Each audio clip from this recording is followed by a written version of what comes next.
আসসালামু আলাইকুম ওয়া রাহমাতুল্লাহি ওয়া বারাকাতুহু।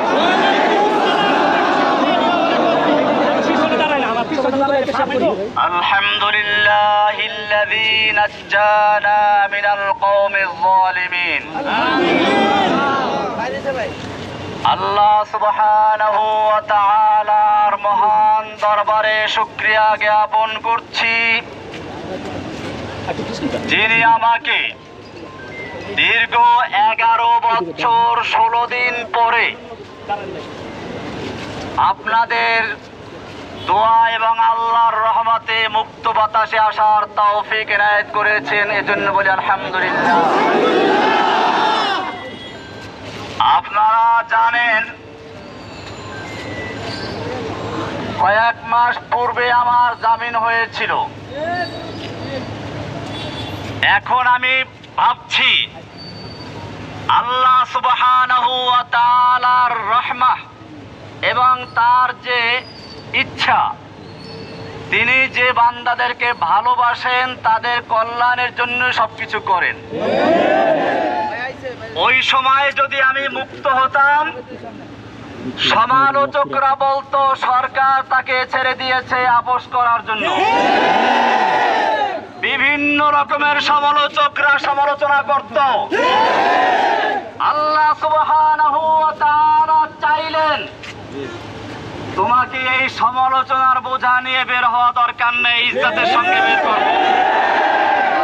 আল্লাহ সুবহানাহু ওয়া তাআলা সেজন্য ওই জালেম শাহীকে দেশ থেকে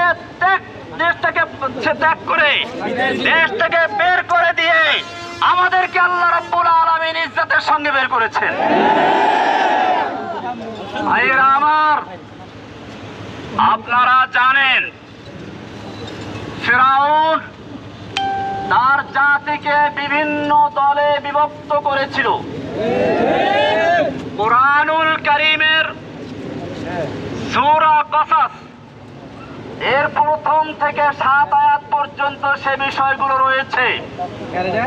আল্লাহ সুবহানাহু ওয়া তাআলা বলেন, ইন্না ফিরআউনা আলা ফিল আরদ, ফিরআউন মিশর ভূখণ্ডে সর্বে সর্বা এবং ধরাকে সারা জ্ঞান করে সবার উপরে সে স্থান করে নিয়েছিল।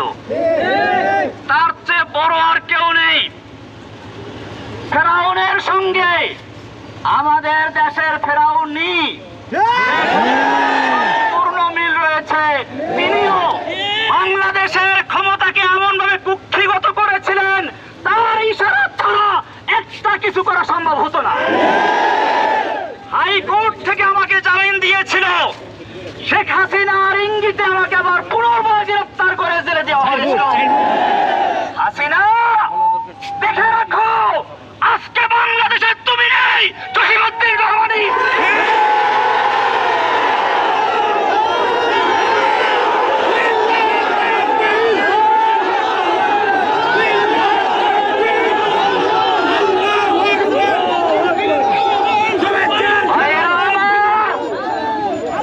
শুধু এখানেই শেষ নয়, আল্লাহ রাব্বুল আলামিন বলেন ফিরআউন তার জাতিকে বিভিন্ন দলে বিভক্ত করেছিল।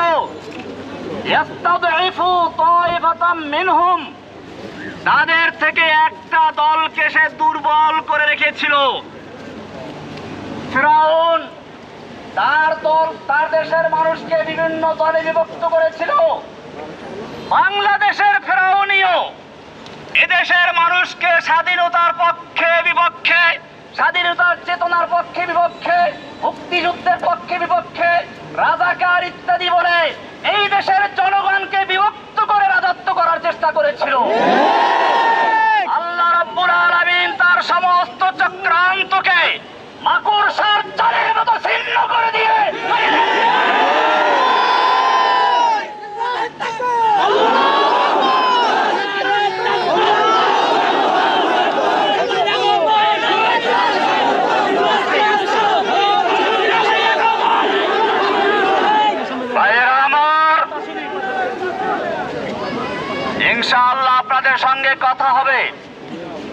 অনেক কথা হবে। আজকের এই স্বল্প পরিসরে একটা কথা বলতে চাই।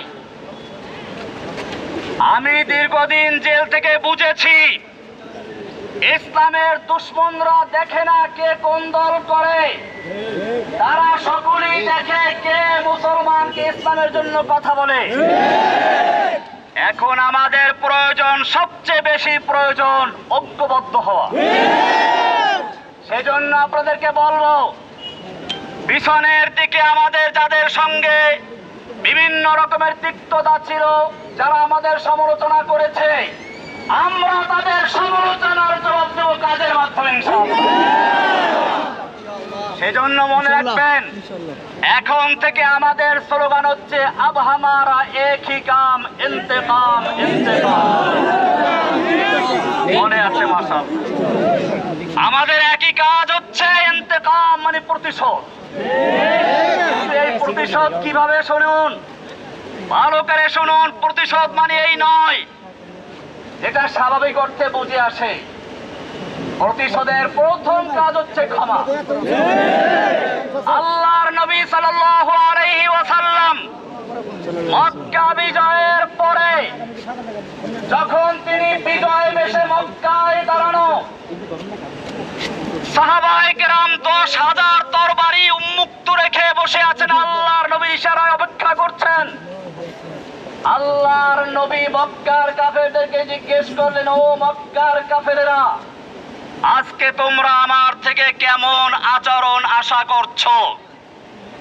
মক্কার লোকেরা বলেছিল, একজন উত্তম ভ্রাতা, উত্তম চাচার থেকে যা আশা করা যায় আমরা তাই করছি। আল্লাহর নবী সাল্লাল্লাহু আলাইহি ওয়াসাল্লাম সেদিন বলেছিলেন, আজকে আমি সে কথাই বলবো যেই কথা বলেছিল আমার ভাই ইউসুফ আলাইহিস সালাম তার ভাইদেরকে হাতের নাগালে পাওয়ার পরে। ইউসুফ আলাইহিস সালামের ভাইয়েরা তাকে কুয়ায় নিক্ষেপ করেছিল, কিন্তু সেই ভাইয়েরা যখন তার হাতের মুঠোর ভিতরে চলে আসলো, ইউসুফ আলাইহিস সালাম তাদের ক্ষমা করে বলেছিলেন, লা তাসরিবা আলাইকুমুল ইয়াউম, আজকে তোমাদের বিরুদ্ধে আমাদের কোনো ক্ষোভ নেই, আমার কোনো ক্ষোভ নেই, যাও তোমাদের সকলকে আমি ক্ষমা করে দিলাম। আল্লাহর নবী সাল্লাল্লাহু আলাইহি ওয়াসাল্লাম মক্কার সেই বিজয় দিবসে, বিজয়ের মুহূর্তে যখন তার একটা ইশারা পেলে 10 লক্ষ তরবারি মক্কার কাফেরদেরকে কচু কাটা করে রক্তে রঞ্জিত করে ফেলতো, সেই সময় আল্লাহর নবী মক্কার কাফেরদেরকে উদ্দেশ্য করে বললেন, আজকে আমি তোমাদের সাথে সে কথাই বলছি যা ইউসুফ বলেছিলেন, যাও, লা তাসরিবা আলাইকুমুল ইয়াউম, আজকে তোমাদের বিরুদ্ধে আমার কোনো ক্ষোভ নেই, ইযহাবু আনতুমুত তুলাকা, যাও, আমি তোমাদের সকলকে সাধারণ ক্ষমা ঘোষণা করলাম। আব হামারা এক হি কাম ইন্তেকাম ইন্তেকাম, ক্ষমা। দ্বিতীয় নম্বর, এই ক্ষমা কিন্তু সকলের জন্য প্রযোজ্য ছিল না। আল্লাহর নবী সাল্লাল্লাহু আলাইহি ওয়াসাল্লাম সেই ক্ষমার দিনেও বলেছিলেন, কয়েকজন লোকের নাম ধরে ধরে, এদের ক্ষমা নেই, এদেরকে যেখানে পাওয়া যায় সেখানে হত্যা করা হবে। আপনারা জানেন, আল্লাহর নবী সাল্লাল্লাহু আলাইহি ওয়াসাল্লাম এখনো লোহার অস্ত্র মাথার থেকে খুলেন নাই। সেই সময় রাসূল সাল্লাল্লাহু আলাইহি ওয়াসাল্লামকে বলা হলো, ইন্না ইবনা খাতাল মুতাআল্লিকুন বিআসতারিল কাবা, ওই যে ইবনে খাতাল যাকে আপনি ক্ষমা করেন নাই, যে আপনার বিরুদ্ধে কুচ্ছারণার জন্য দুটো নর্তকী নাচাতো আর গান গাওয়াতো, সেই ইবনে খাতাল এখন বাঁচার জন্য কাবার গিলাফ ধরে ঝুলে আছে। আল্লাহর নবী সাল্লাল্লাহু আলাইহি ওয়াসাল্লাম সেই সাহাবীকে বললেন, ফাকতুলহু, এই কাবার গিলাফ ধরে ঝুলে নয়, যদি হাজরা আসওয়াদের চুমু দেওয়া অবস্থা থাকে তাকে ওখানে হত্যা করে দাও। ওয়াহাশীকেও ক্ষমা করা হয় নাই। বোঝা গেল আল্লাহর নবী সাল্লাল্লাহু আলাইহি ওয়াসাল্লাম দয়ার সাগর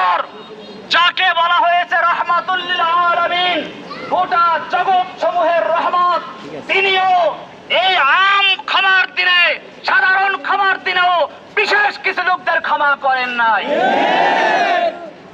আজকে আমি বলতে চাই, এই দীর্ঘ ১.৫ যুগ পর্যন্ত হাসিনা সরকার নির্যাতনে নিপীড়নে যারা শহীদ হয়েছে, নির্যাতিত হয়েছে, আহত হয়েছে, পঙ্গু হয়েছে, হাত নেই, পা নেই, কারো চক্ষু নেই, এই রকম যারা ক্ষতি করেছে তাদের জন্য কোনো ক্ষমা নয়। अब हमारा इंतकाम एक ही काम, इंतकाम इंतकाम।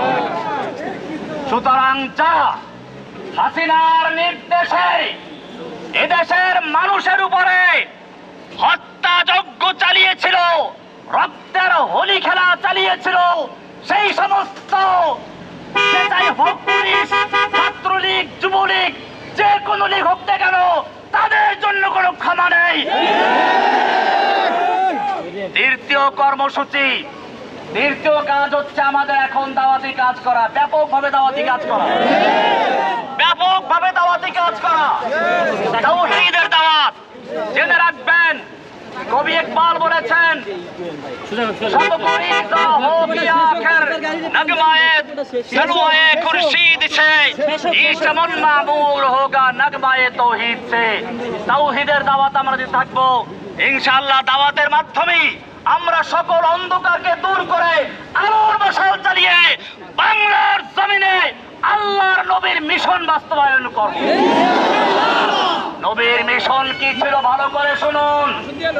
আল্লাহ রাব্বুল আলামিন কোরআনে কারীমের ৩ জায়গায় একই কথা বলেছেন, হুয়াল্লাযী আরসালা রাসূলাহু বিল হুদা ওয়া দীনিল হক। আল্লাহ তাআলা যিনি তার রাসূলকে দ্বীনে হক এবং হেদায়েত দিয়ে প্রেরণ করেছেন। কি জন্য?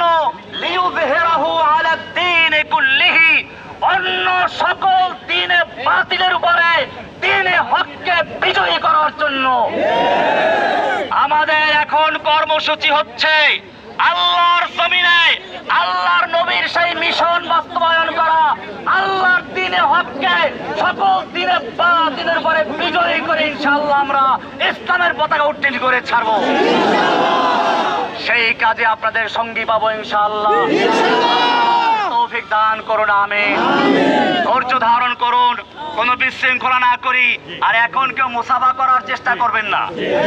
কারণ হচ্ছে এই, আসলে সেনাবাহিনী তাদের আমাদের যে সুবিধার্থী, তারা আমাকে বলেছিল গোপনে অন্য রাস্তা দিয়ে পার করে দিবে। কিন্তু আমি জানি আপনারা আমাকে জানের চেয়েও ভালোবাসেন। আপনাদেরকে এখানে রেখে অন্য পথে যাওয়াটা আমি পছন্দ করি নাই। সেজন্য আপনাদের দোয়া পাওয়ার জন্য এবং আপনাদের মনের আবেগটাকে কিছুটা হলেও শান্ত করার জন্য আমি আপনাদের সামনে এসেছি। এখন আমরা কেউ কোনো বিশৃঙ্খলা করবো না। এই গাড়িটা যিনি চালাচ্ছেন ওনার বারবার অনুরোধ হচ্ছে, ভাই গাড়ির যেন কোনো ক্ষতি কেউ না করে, কেউ মুসাফা করতে না আসে, এরকম ভাবে গাড়ির যেন কোনো রঙের খোঁচা না লাগে, কারণ গাড়িটা ওনার নিজেরও না। তো সেই জন্য আমরা শান্তভাবে দীর্ঘ 11 বছর পর্যন্ত ধৈর্য ধারণ করতে পেরেছি। ইনশাআল্লাহ এখন কিছু সময়ের জন্য ধৈর্য ধারণ করলে আমাদের কষ্ট হবে না ইনশাআল্লাহ। আপনাদের সকলকে ধন্যবাদ, জাযাকুমুল্লাহ। আল্লাহ তাআলা আপনাদের সকলকে জাযা দান করুন, আমিন। আমি ওই সকল ভাইদের জন্য দোয়া করছি, আবু সাইদ থেকে শুরু করে এই আন্দোলনে এবং এর আগে যারা আন্দোলন করতে গিয়ে শেখ হাসিনার নির্যাতনে শাহাদত বরণ করেছেন, আহত হয়েছেন, পঙ্গু হয়েছেন, আল্লাহ তাআলা তাদের সকলকে, যারা শহীদ হয়েছেন তাদের সকলকে জান্নাতবাসী করুন এবং যারা আহত হয়ে তাদেরকে শিফা দান করুন, আমিন। আপনাদের সকলের হায়াত দারাজ হোক। আল্লাহ তাআলা সকলকে হায়াতে তৈয়বা নসিব করুন, সুস্থ সবল অবস্থা রাখুন, দ্বীনের জন্য কবুল করুন, আমিন।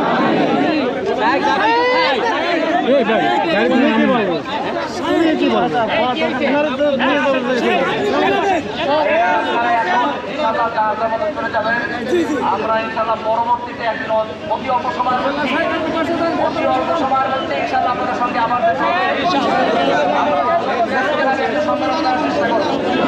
ইনশাআল্লাহ সেখানে দেখা হবে। আজকে আমরা আর কোনো ভিড়াভিড়ি না করি, যার যার জায়গায় চলে যাই ইনশাআল্লাহ। আসসালামু আলাইকুম ওয়া রাহমাতুল্লাহি ওয়া বারাকাতুহু।